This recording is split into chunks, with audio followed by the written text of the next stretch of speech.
सारे जग को तूने बनाया, हर कण कण को तूने सजाया, अपनी बांसुरी के सुर से तूने प्रेम करना सिखाया।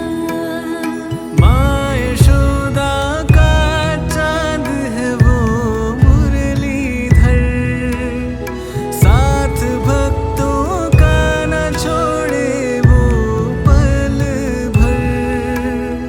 वृंदावन में बसने वाला नंद का लाला है, मेरे कान्हा, मेरे कान्हा, मेरे कान्हा। উত্তর কলকাতা মানেই ঐতিহ্য। আজকে তোমাদের নিয়ে এসেছি উত্তর কলকাতার একটা জনপ্রিয় জায়গায়, বাগবাজার সার্বজনীন দুর্গাপুজো প্রাঙ্গণে, যেখানে রথযাত্রার উৎসব আজ পুরো এলাকাকে উৎসবে রঙে রাঙিয়ে তুলেছে। আমরা এখন আছি বাগবাজারে, যে বাগবাজার যে সার্বজনীন দুর্গাপুজো হয়, তো সেখানেই রয়েছি। সেখানে বিশাল বড় করে রথের উৎসব হচ্ছে, রথের মেলা যেটাকে বলে। তো এখানে পেছনেই দেখছো এখানে রথ রয়েছে। অলরেডি কিন্তু জগন্নাথকে রথে করে ঘুরিয়ে এখানে আনা হয়েছে। এখানে এখন 7 দিন থাকবে। এখানে সেজন্য মানে মেলা বসেছে। আমি তোমাদের মেলাটা একটু পরে ঘুরিয়ে দেখাচ্ছি। এখন চলো প্রথমে জগন্নাথকে দর্শন করি, চলো। দুর্গাপুজোর জন্য বিখ্যাত এই ঐতিহ্যবাহী প্রাঙ্গণে বিগত 4 বছর ধরে অত্যন্ত নিষ্ঠা ও ধুমধামের সাথে আয়োজিত হয়ে আসছে শ্রী শ্রী জগন্নাথ দেবের এই রথযাত্রা উৎসব। 4 বছরের এই ছোট্ট যাত্রা হলেও এখানকার ভক্তি আর মানুষের উৎসাহ কিন্তু দেখার মতো।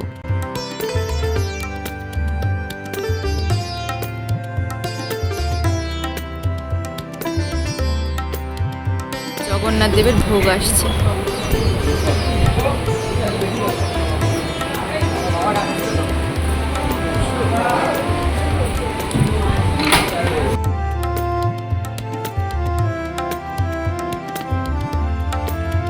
জগন্নাথকে দর্শন করে এখন আমরা ঘুরবো রথের মেলা।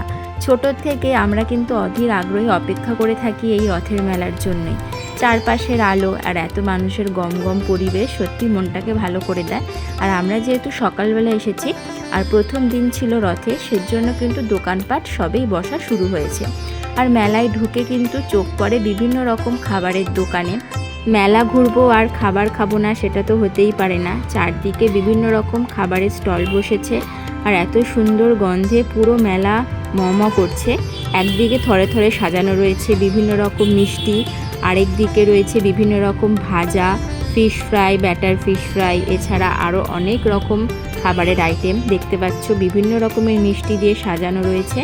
এছাড়া মেলা মানে তো আছেই জিলিপি, খাজা, এছাড়া আরও অনেক টুকিটাকি দোকান বসেছে। আমাদের পছন্দের বিভিন্ন রকম সাজার জিনিস, এছাড়া জামা কাপড়, আরও অন্যান্য অনেক রকম দোকান বসেছে। তাহলে আর তোমরা দেরি করছো কেন? চটপট চলে যাও বাগবাজারে এই সার্বজনীন দুর্গাপূজা প্রাঙ্গণে। খুব ভালো লাগবে তোমাদের। বিভিন্ন রকমের জিনিস আছে এবং দেখে এত ভালো লাগবে মনে হয় সব কিছু কিনে নিই। তো যাই হোক, দেখো এটা একটা জামার দোকান। এছাড়া মেলায় আসলে আমরা যেটা সবার প্রথমে দেখি সেটা হচ্ছে এই দোকান, আচার পাঁপড়। আমরা অনেকে এখান থেকে আচার পাঁপড় বাড়িতে নিয়ে যাই। এছাড়া আরেকটা জিনিস যেটা আমাদের সকলের নজর কাড়ে সেটা হলো এরকম জিলাপি, মালপোয়া, খাজা পরপর সাজানো রয়েছে। রথের মেলা মানেই কিন্তু জিলাপি আর পাঁপড় ভাজা খেতেই হয়। তো আমাদের তো খুব ভালো লেগেছে। তো আমরা একদম প্রথম দিন রথের দিনই চলে গেছিলাম বাগবাজার সার্বজনীন দুর্গাপুজো প্রাঙ্গণে। তোমরাও যেও, তোমাদেরও খুব ভালো লাগবে। আর সন্ধেবেলা এত সুন্দর করে সাজানো বিভিন্ন রকম লাইট দিয়ে। আর এখানের দোকানগুলো আস্তে আস্তে সমস্ত জিনিসপত্র আস্তে আস্তে গুছিয়ে নিচ্ছে। এখানে যেমন এখন দেখো জিলাপি ভাজা হবে।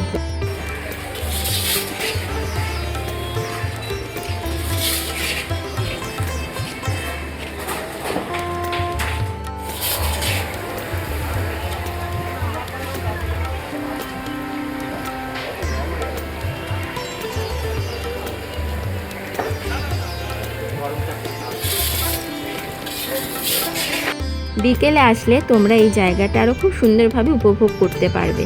আর এখানে আস্তে আস্তে সমস্ত দোকানের জোগাড় শুরু হচ্ছে। আর এই যে রথে করে জগন্নাথ, বলরাম, সুভদ্রা এখানে এসেছিল সেটা এখানে রাখা রয়েছে। জগন্নাথ দেবকে পরানোর জন্য এখানে তুলসী দিয়ে মালা তৈরি করা হচ্ছে। যাই হোক, আমরা বেশ অনেকক্ষণ বাগবাজার এই রথের মেলায় ছিলাম। তারপর আমরা চলে গেছিলাম একদম সামনেই বলরাম বসুর বাড়িতে, যেখানে কিন্তু রথে খুব বড় করে রথযাত্রা উৎসব পালন করা হয় এবং সেখানে সেদিন প্রচুর ভক্তের সমাবেশ হয়েছিল এবং সমস্ত ভক্তদের খিচুড়ি এবং আলুর দম দেওয়া হচ্ছিল, আমরাও নিয়েছি। আর বাড়ি আসার পথে এখানে দেখলাম একটা রথ দাঁড়িয়ে রয়েছে। এটা হলো একদম বাগবাজার যে স্টেশন তার সামনেই। বাগবাজারে প্রচুর ছোট ছোট মন্দির রয়েছে, তার মধ্যে এখানে বেশ অনেকগুলোই জগন্নাথ মন্দির রয়েছে। তার মধ্যেই একটা মন্দির থেকে রথ বার করা হয়েছে, যেখান থেকেই জগন্নাথ দেব উঠে মাসির বাড়ি যাবে। এই মন্দিরে দেখো খুব সুন্দর জগন্নাথ দেব বসে রয়েছে এবং খুব সুন্দর করে সাজানো রয়েছে। আর এখানেই জগন্নাথ দেবকে ভোগ দেওয়া হবে, সেজন্য এখানে খিচুড়ি আরও অন্যান্য অনেক কিছু তৈরি করা হচ্ছে। যাই হোক, আমাদের রথের দিনটা খুবই ভালো কেটেছে। তোমাদের কীরকম কাটলো আমাকে কমেন্ট করে জানিও। আর অবশ্যই যারা এখনও অবধি যাওনি বাগবাজার দুর্গাপুজো প্রাঙ্গণে রথের মেলায়, তারা তাড়াতাড়ি চলে যাও। এটা কিন্তু বিগত 15 দিন ধরে এই রথের মেলাটা হবে। আজকের এই ভিডিও তোমাদের কীরকম লাগলো আমাকে অবশ্যই কমেন্ট করে জানিও। নয়নপতগামী ভব তুমি ভব তুমি ভব তুমি ইদং